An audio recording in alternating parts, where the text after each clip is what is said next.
Fiz um filmezinho experimental chamado Martha, entendeu? Inteirinho. Esse, mas fazer tudo, tudinho, inclusive cortar negativo. Isso é bom.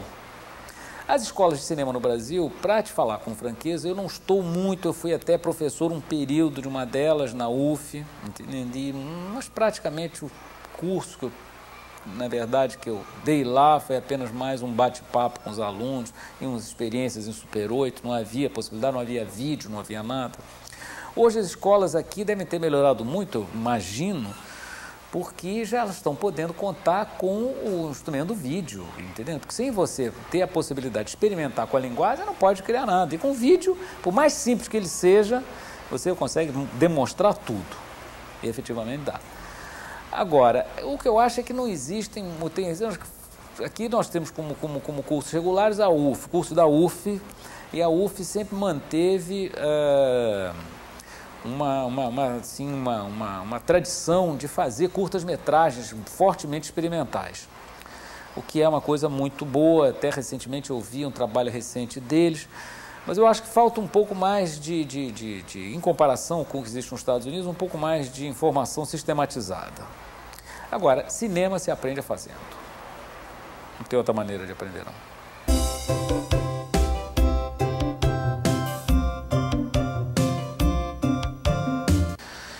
E eu gostaria, sei lá, qualquer profissão artística me agradaria muito. Eu adoraria ser músico. Eu tenho a minha fantasia, por exemplo, assim, grande frustração não ser músico. Tenho assim uma inveja, uma coisa de gente que é capaz, que tem talento musical muito grande, que eu acho que é uma beleza ser músico. Eu acho que vai ser um ser de outro, né? Outro planeta ser músico, né? Tocar um instrumento. Não, eu gostava da profissão de diplomata. Eu não via, assim... Em parte, eu saí muito porque eu me desencantei por causa do regime militar. Aquilo não dava condições, assim, muito animadoras para continuar naquela carreira. Eu admiro até muito os meus colegas da época que continuaram, conseguiram resistir, mas não foi a única coisa, de longe, não foi de maneira alguma. Contribuiu. Um regime ditatorial é das piores coisas que a gente pode criar na face da Terra. Isso é barra pesada, é horrível.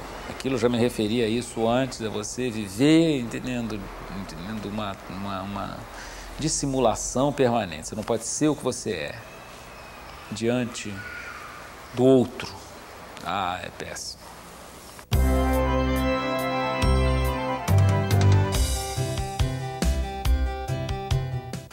Aí tem duas coisas. Uma tem como é que eu gostaria de ser lembrado pela família, não é? Pela minha filha, pelo meu neto, pelos meus netos, pelos meus bisnetos, pelos meus tataranetos, entendeu? Não, chega num determinado ponto que a gente é lembrado da mesma forma, tanto pela opinião pública quanto pelos descendentes. Mas pelos descendentes mais imediatos, digamos assim, entendendo, como um cara legal e tal, enfim, entendendo que pelo menos não atrapalhou. Se não tiver atrapalhado, eu já fico, entendendo, satisfeito, que eu acho que já teria sido uma vitória. Entendeu? Com relação aos espectadores de meus filmes,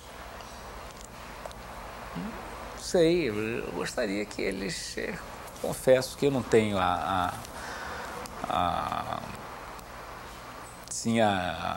como é que é?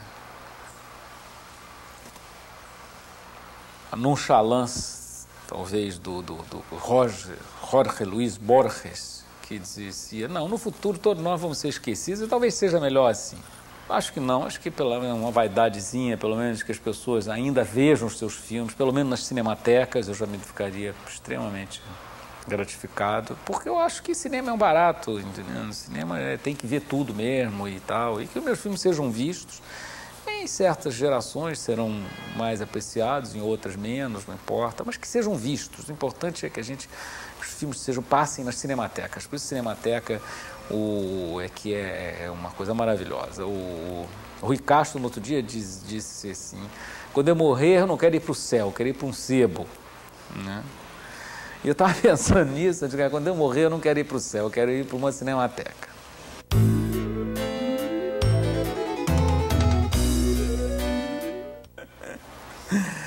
Olha, esse negócio de Deus é o seguinte, eu acredito às vezes e às vezes eu não acredito, para falar francamente. No século XX, é impossível acreditar em Deus no sentido tradicional, depois do que a gente viu e do que a gente ainda vê. Não sou nem eu quem digo, não. Tem um pensador, escritor argentino maravilhoso, Ernesto Sábato, que disse que é impossível acreditar em Deus diante da morte de crianças por fome. Crianças morrerem de fome a um ritmo como elas morrem no Brasil, 300.000 por dia, 350 mil por ano, entendeu? Quer dizer, ao longo dessa nossa conversa aqui, nessa meia hora de programa, é interessante saber, não era interessante saber quantas crianças morreram enquanto a gente está conversando? Mas a realidade é essa. Pode-se acreditar em Deus diante de uma realidade dessas? A realidade que a gente herdou é uma realidade tétrica, convenhamos. E onde não há a menor possibilidade de acreditar em Deus. Agora, e até porque essa coisa de acreditar em Deus, como uma entidade superior, entendeu? Que domina os céus e que acompanha a vida dos seres humanos, entendeu? Controlando o destino delas, isso é uma concepção que eu tenho a impressão, eu não sou estudioso de teologia, mas eu tenho a impressão que nenhuma teologia moderna mais admite isso. Porque isso é uma coisa pré-iluminista, isso, entendeu? Eu acho que acreditar em Deus é uma atitude, pode ser mais uma atitude diante da vida. Porque também aqueles que dizem que não acreditam em Deus são piores dos que acreditam em Deus. Porque tem uma visão muito medíocre da realidade, muito pequena da realidade. Quando você vê um fenômeno como esse sobre o qual nós estamos falando, Dr. Fritz, você sente que há coisas maiores e inexplicáveis. E há também coisas muito importantes e muito bonitas que acontecem na vida, como, por exemplo, a luta pela vida do Betinho, pela vida dele e pela vida dos outros. Entendendo? Curiosamente, quem mais luta pela vida dos outros é quem é mais frágil. Ele é, por exemplo, eu tenho um ídolo, Betinho, sem dúvida é um ídolo. Quando você vê um Nelson Mandela sendo eleito presidente da África do Sul, nos nossos dias, você pode achar que Deus existe. Agora, do contrário, não dá para contar. Desculpe.